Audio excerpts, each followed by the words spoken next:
You're listening to Rebel Spirituality with me, Sam Goldfinch. Here's the truth. Wisdom doesn't follow rules. So each week we're going to explore what it means to wake up your way so you can live a more peaceful, creative and inspired life no matter your circumstances. It's time to blaze your unique path to truth.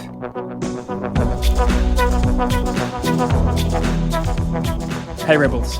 Okay, today we're going to riff on a really common question. How do I stop worrying so much? Perhaps this is something that you've just sat and found yourself wondering about. I know I did. I know in the past I used to feel very future heavy. I used to feel like worry and anxiety were constant companions of mine. And I often used to just think to myself, how on earth do I stop this? How do I stop torturing myself and worrying about something? Now, the late, great Alan Watts, he has a fantastic quote. He says, no amount of anxiety makes any difference to anything that is going to happen. And that's absolutely true, right?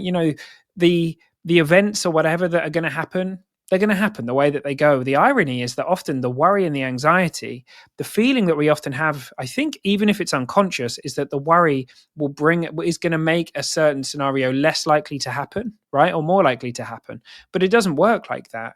We often, I guess the one way it could work is if we're consumed with worry and anxiety and we're looking for evidence of what could go wrong, then we could kind of manifest that in a way, not in any kind of like metaphysical sense, but in the sense of, because we're filtering for evidence of that, what the thinker thinks the prover proves. So to be free of worry often allows us to just be much more connected to the wisdom that's inside of us, right?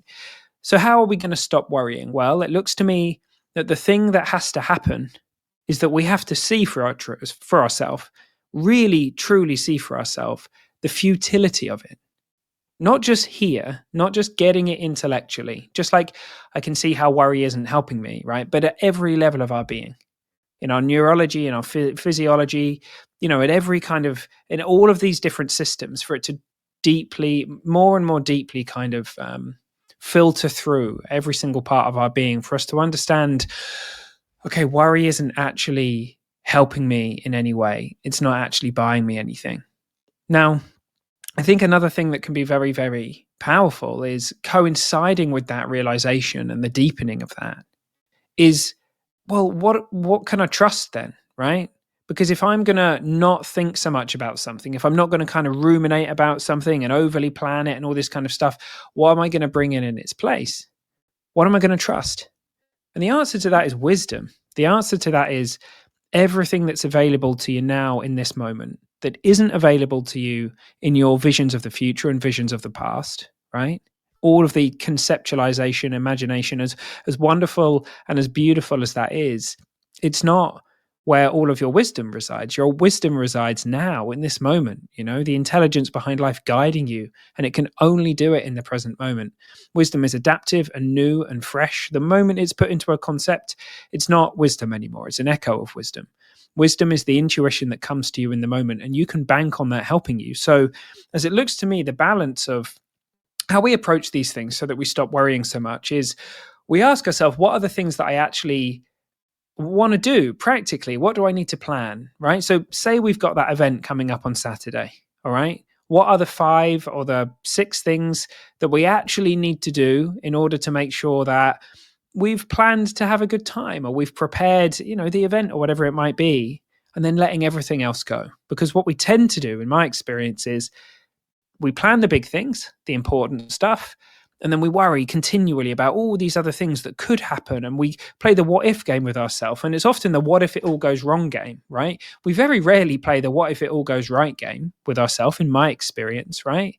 But we're kind of moving into the kind of like, oh God, stuff, when actually there's a whole wealth of different things that can happen, right?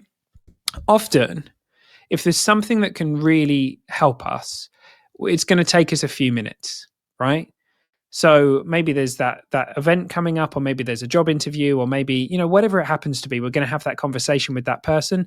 Maybe there is something you can do that is going to take you just a few minutes, right? There's a few things you can jot down. There's a bit of research you can do, whatever it might be. Stuff that's like common sense, right? If I'm going to go into a cooking competition and I don't know any recipes, it's common sense for me to kind of have a bit of a think about what I'm going to cook, right? Unless I really am just going to rely on my kind of in the moment inspiration. But if I wanted to have a bit of a framework, I'd do a bit of research or whatever, right? Or I might practice it a few times, but everything else I'm going to let go of. And if I notice my system kicking up all these, oh God, what if this happens? What if that happens? I'm just going to watch it, and I'm just going to allow it to I'm not going to fan those flames, right? I'm not going to fan those flames. I'm just going to let them be there. And I know that over time, my snow globe will settle and all of those natural kind of wisdom systems will kick back in, right? Now, here's an analogy I've often shared around this. If you imagine at the local fire station, all right, like all of the firemen are there or whatever, and they're all doing different things. Some of them are playing pool, some of them are eating dinner, some of them are, everyone's doing whatever makes sense to them, right? Now, who would you rather come and rescue you at a time of absolute need? Would it be the fireman who is sat in his chair in the fire station, freaking out, worrying about all the what ifs? What if this goes wrong? What about this? What about that? What about this? Is that the person that you'd want to come to your rescue?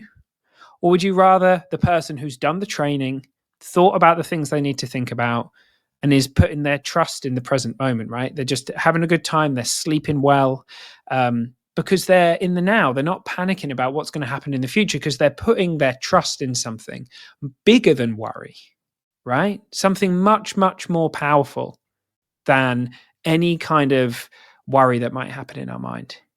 And we all know we do better when we have less on our mind, right?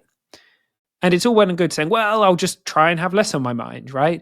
But the thing that's going to allow that is for you to really and truly see deep inside, right, that you have got a huge amount going for you.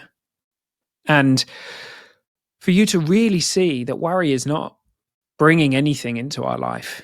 It's not helping us out.